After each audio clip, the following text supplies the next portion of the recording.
नमस्कार दोस्तों, मैं धनेश्वर निषाद आप सभी का हमारे YouTube चैनल में स्वागत करता हूं। दोस्तों, यह वीडियो जो है विद्युत चैप्टर का दूसरा MCQ सीरीज़ है, अर्थात पार्ट 2 है। पिछली वीडियो में हमने कुछ कॉन्सेप्ट पर आधारित प्रश्नों को सॉल्व किया था और इस वीडियो में मुख्यतः कथन, कारण और मैचिंग के साथ ही न्यूमेरिकल प्रश्नों को लेकर हम आए हैं, जो कि एग्जाम्स की दृष्टि से काफ़ी इम्पोर्टेंट है। तो आइए शुरू करते हैं। 5 प्रश्न देखेंगे दोस्तों, जो कि कथन कारण से संबंधित है। प्रत्येक प्रश्न में एक कथन और एक कारण दिया गया है। सही उत्तर का चयन कर निर्देशानुसार कार्य करें। ठीक है, तो A, B, C और D ऑप्शन होंगे इन 5 प्रश्नों में। ए ऑप्शन क्या रहेगा? यदि कथन और कारण दोनों सही हैं तथा कारण कथन की सही व्याख्या करता है तो ए को चुनना है। यदि कथन और कारण दोनों सही हैं किंतु कारण कथन की सही व्याख्या नहीं करता तो बी को चुनेंगे। यदि कथन सही है परंतु कारण गलत है, मतलब पहले जो दिया है वो सही है लेकिन कारण गलत है, तो सी चुनेंगे। और यदि कथन गलत है किंतु कारण सही है तो डी चुनेंगे। तो ये ऑप्शन आप याद रखेंगे। तो कथन कारण से संबंधित आज का पहला प्रश्न है, घरेलू विद्युत परिपथ में फ्यूज तार को सदैव लाइव या सजीव तार के क्रम में जोड़ा जाता है। तो ये कथन बिल्कुल सही है। जिस तरह से घरेलू विद्युत परिपथ जुड़े होते हैं बाकी उपकरण, उसी तरह से इन्हें भी लाइव फॉर्म में जोड़ा जाता है, न्यूट्रल में नहीं रखा जाता। ठीक है, कारण दिया है फ्यूज अत्यधिक धारा प्रवाहित होने पर पिघलकर परिपथ को तोड़ देता है। तो पिघलकर ये परिपथ को तोड़ देता है, ये तो बिल्कुल सही है। लेकिन सजीव तार में जोड़ा जाना जो है, इसका कारण एग्जैक्ट यह नहीं है, इसलिए इसका सही जवाब आएगा बी वाला। ठीक है, मतलब कथन और कारण दोनों सही है लेकिन कारण कथन की सही व्याख्या नहीं करता है। अगला देखते हैं, कथन है घरों में सभी विद्युत परिपथ समानांतर क्रम में जोड़े जाते हैं। कारण दिया है समानांतर संयोजन में प्रत्येक उपकरण को पूर्ण आपूर्ति विभवांतर मिलता है तथा एक उपकरण के खराब होने पर अन्य उपकरण चलते रहते हैं। ठीक है, तो कथन बिल्कुल सही है कि घरों में सभी विद्युत उपकरण को समानांतर क्रम में जोड़ा जाता है। और कारण है समानांतर संयोजन में प्रत्येक उपकरण को पूर्ण आपूर्ति वोल्टेज मिलता है, जिससे एक उपकरण अगर खराब हो जाते हैं तो अन्य उपकरण चलते रहते हैं। तो ये भी बिल्कुल सही है। तो इसका सही जवाब क्या होगा? 4 ऑप्शंस में से ए इसका सही जवाब है। अगला कथन कारण से संबंधित प्रश्न है, जिनमें कथन है धातु के एक चालक का प्रतिरोध ताप में वृद्धि करने पर बढ़ जाता है। तो धातु के एक चालक का प्रतिरोध ताप में वृद्धि करने से बढ़ जाता है, ये सही है। कारण क्या दिया है? ताप बढ़ने पर चालक में स्वतंत्र इलेक्ट्रॉनों की संख्या बढ़ जाती है, जिसकी वजह से प्रतिरोध बढ़ जाता है। तो ये कारण गलत है दोस्तों, क्योंकि ताप बढ़ने पर चालक में स्वतंत्र इलेक्ट्रॉनों की संख्या नहीं बढ़ती बल्कि उनके टक्करों की संख्या बढ़ जाती है। ठीक है, इलेक्ट्रॉनों का टक्कर बढ़ जाते हैं, जिनसे जो है उनका प्रतिरोध बढ़ जाता है। तो इलेक्ट्रॉनों की संख्या बोला गया है, इसलिए ये कारण जो है सही नहीं है, कथन सही है। तो इसमें सही ऑप्शन क्या होगा? सी वाला इसका सही आंसर होगा। कथन सही है लेकिन कारण गलत। कथन कारण से संबंधित अगला प्रश्न का कथन है सीधे विद्युत धारावाही चालक के चारों ओर चुंबकीय क्षेत्र पाया जाता है। तो ये कथन तो सही है। कारण दिया है गतिमान आवेश या धारा के आसपास चुंबकीय क्षेत्र उत्पन्न होता है। ठीक है, तो ये भी बिल्कुल सही है। तो इसमें से कथन और कारण दोनों सही हैं। और यही कारण है दोस्तों कि सीधी धारा प्रवाहित तार के चारों ओर चुंबकीय क्षेत्र पाया जाता है, जो कि हम ओर्स्टेड के प्रयोग में पढ़ते हैं। प्रश्न है दोस्तों, ओम का नियम सभी प्रकार के चालकों और परिस्थितियों में लागू होता है। तो ये गलत है, क्योंकि ओम का नियम केवल ओमिक पदार्थों, कुछ निश्चित पदार्थों और स्थिर भौतिक स्थितियां जैसे स्थिर ताप में ही लागू होता है। इसलिए यह पहला कथन जो है सभी परिस्थितियों में लागू होता है, ये गलत है। कारण क्या दिया है? ओम का नियम एक प्रायोगिक नियम है तथा कुछ पदार्थ इसका पालन नहीं करते, ये बिल्कुल सही है। तो कथन गलत है और कारण सही है, ये ऑप्शन डी में बताया गया है। तो इसका सही उत्तर क्या होगा?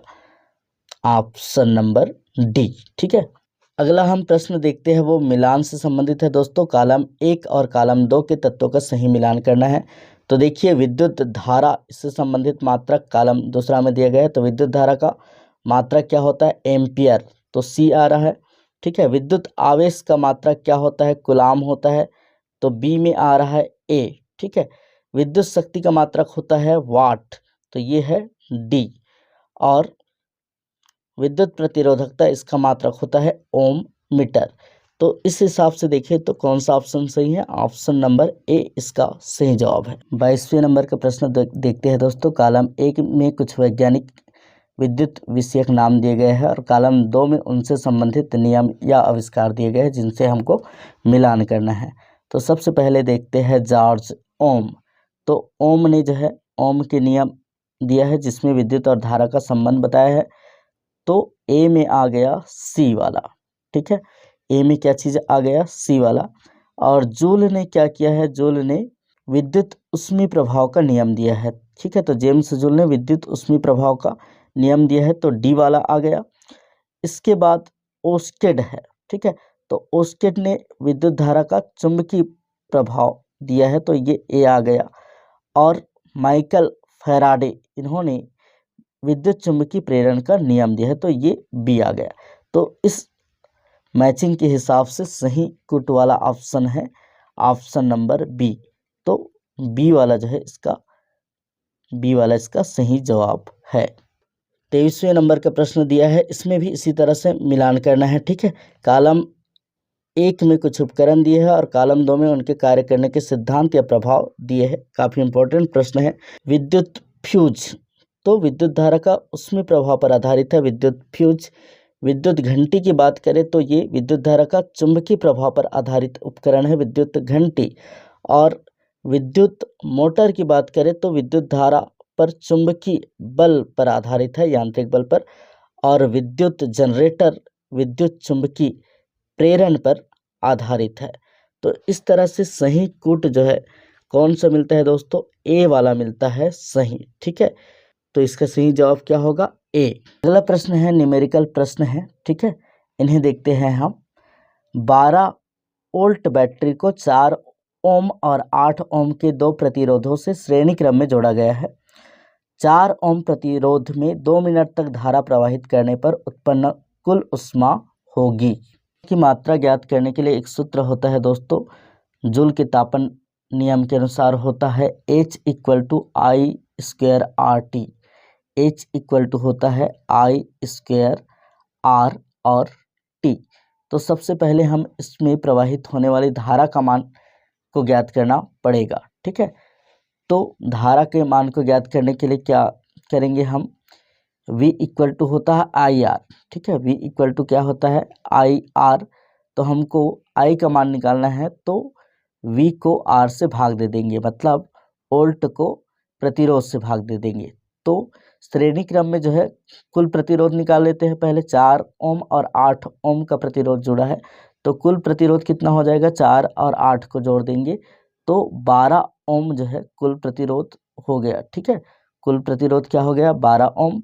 और V का मान कितना है? 12 है, तो 12 ओम को 12 से भाग दे दिए। ठीक है, V से।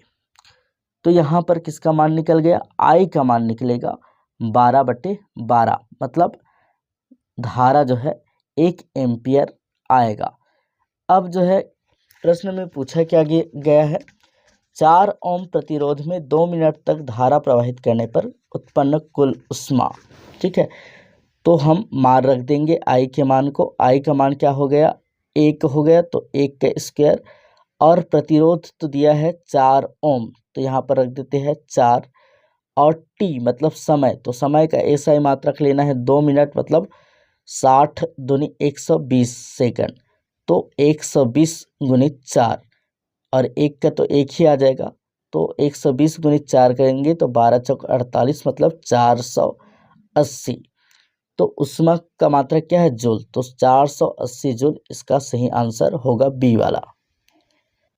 अगला प्रश्न है, एक 1500 वाट का विद्युत हीटर प्रतिदिन 2 घंटे चलाया जाता, विद्युत ऊर्जा की कीमत 5 रुपये प्रति यूनिट हो तो 30 दिनों में चले इस हीटर की बिजली बिल कितना होगा। दैनिक ऊर्जा खपत या ई डेली हम लिखेंगे, ई डेली, ठीक है। ई डेली का सूत्र होता है P इंटू टी, मतलब शक्ति इंटू टी मतलब समय। तो शक्ति कितना दिया है, 1500 वाट दिया है, तो 1500 को जो है हमको किलोवाट में बदलना पड़ेगा, ठीक है।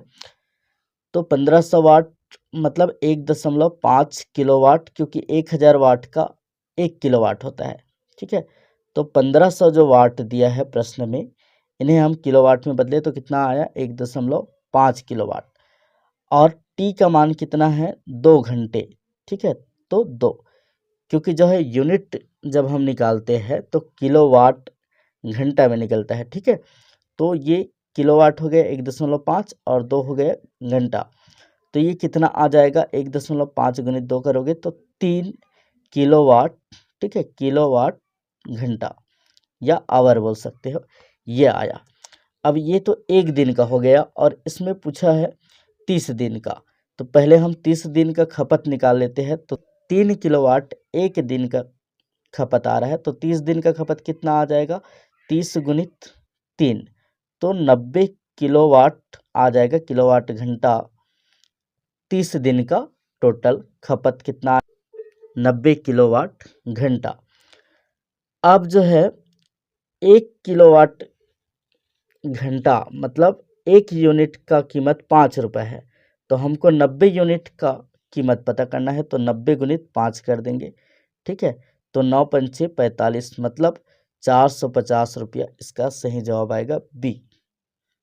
अगला प्रश्न रिक्त स्थान की पूर्ति से संबंधित या सत्य असत्य से संबंधित प्रश्नों के अंतर्गत शामिल है। तो इसके अंतर्गत पहला प्रश्न देखते हैं, विद्युत क्षेत्र उस क्षेत्र को कहते हैं जिसमें रखे गए आवेशित कण पर खाली स्थान बल कार्य करता है। तो विद्युत क्षेत्र किसे कहेंगे, जिस पर विद्युत बल कार्य करता है, तो इसका सही जवाब ए होगा। निर्वात बल्ब के तंतु या फिलामेंट के लिए प्रायः टंगस्टन धातु का प्रयोग किया जाता है, क्योंकि टंगस्टन का खाली स्थान बहुत अधिक होता है। तो टंगस्टन धातु का गलनांक जो है बहुत ज़्यादा होता है, ठीक है। तो इन्हें गलने के लिए बहुत ज़्यादा ताप की ज़रूरत होती है, इसलिए वह सफ़ेद ताप पाकर भी गर्म होकर नहीं पिघलता। इसी कारण टंगस्टन का उपयोग बल्ब के फिलामेंट के लिए किया जाता है। अगला प्रश्न है, समानांतर क्रम में जुड़े कई प्रतिरोधों का समतुल्य प्रतिरोध हमेशा खाली स्थान होता है। तो समानांतर क्रम में कई प्रतिरोधों को जोड़ दोगे तो उनका तुल्य प्रतिरोध जो होगा वो एक एक सिंगल प्रतिरोध से भी कम होगा, क्योंकि ये व्युत्क्रम के रूप में होते हैं। समानांतर क्रम में प्रतिरोध क्या होता है, परिणामी प्रतिरोध 1/r बराबर होता है 1/r1 plus 1/r2 plus 1/r3, इस तरह से जुड़ता है। तो व्युत्क्रम में है तो इनका मान जो है जितना जुड़ते जाएगा उतना ही कम होगा, ठीक है। तो समतुल्य प्रतिरोध हमेशा सबसे छोटे व्यक्तिगत प्रतिरोध से भी कम होता है, ये इसका सही जवाब है। अगला प्रश्न है दोस्तों, एक वाणिज्यिक इकाई 1 यूनिट बराबर 1 किलोवाट घंटा, ऊर्जा बराबर खाली स्थान जूल। तो 1 किलोवाट बराबर होता है 1000 वाट, ठीक है, 1000 वाट, और 1 घंटा बराबर होता है 3600 सेकंड। तो इन्हें हम जब बदलेंगे, ठीक है, तो इसका मान कितना आ जाएगा, 3.6 गुणित इधर 2 जीरो इधर 3 जीरो और 1 जीरो, ये 30 का, तो ये 3.6 गुणित 10⁶ जूल आ जाएगा इसका मान। तो सही जवाब क्या हुआ, सही जवाब हुआ बी वाला 3.6 गुणित 10⁶ जूल। आज का हमारा अंतिम प्रश्न है, निम्नलिखित कथनों को पढ़े। कथन कारण से संबंधित, जब किसी तार में विद्युत धारा प्रवाहित होती है तब केवल उसमें प्रभाव होता है, ये गलत है दोस्तों, कथन गलत है। कथन दूसरा दिया है, विद्युत धारा प्रवाहित तार अपने आसपास चुंबकीय क्षेत्र भी उत्पन्न करता है, तो ये बिल्कुल सही है, ठीक है। तो क्या सही है क्या गलत है, पहला वाला जो है गलत है और दूसरा वाला सही है। तो ऐसा किस में दिया गया है? बी में दिया गया है, कथन 1 सत्य है, कथन 2 असत्य है। तो यही इसका सही जवाब है।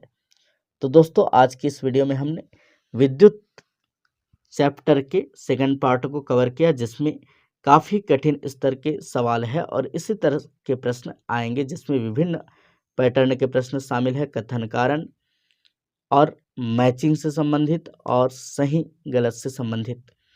तो इसी तरह के और वीडियो पाने के लिए हमारे चैनल को सब्सक्राइब करना ना भूलें। Thanks for watching.